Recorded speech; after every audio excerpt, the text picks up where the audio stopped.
this is Antonio with Enhanced Movements. We're going to be reviewing big toe pain.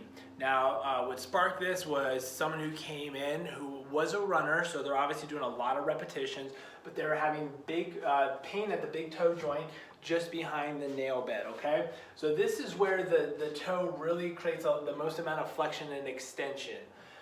Now, there's a lot of reasons as to why this might happen, but I'm thinking more so, especially from this individual person, but more really how Western society kind of behavioral patterns tend to put us in is a lot of the shoe wear we're wearing and a lot of inactivity we're doing outside of what our activity is. So obviously this person is active because they're a runner, but what else are they doing throughout the day that might be promoting stiffness within this joint, of which then they're going from 0 to 100, right? Obviously running, there's a lot of force production and transition going from that big toe joint. So if you're not doing anything and then you just get out there and start running and this isn't ready for that, it's gonna create some pain, okay? So obviously just working on that range of motion is gonna be beneficial, but understanding why that is happening and how it's creating that tension is going to be more important. So understanding that having I don't want to say minimalist type of shoe, but that kind of transition into a wider toe box and something with a more flexible sole will allow you to use this range of motion more and more.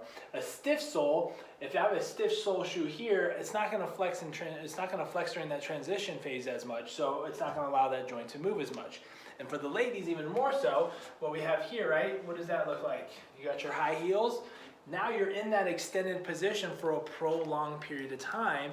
Now again, that's a normal range of motion, but you're in an extreme range of motion for an extended period of time, and that puts a lot of stress on that joint. So what it came down to is, first and foremost, working on the mobility of the toe for that individual, but then also addressing some of the shoes that they're wearing on a consistent basis, getting them out of a hill, more into a wider toe box shoe, and improving that toe mobility. Just doing a couple weeks of that, pain obviously cleared up.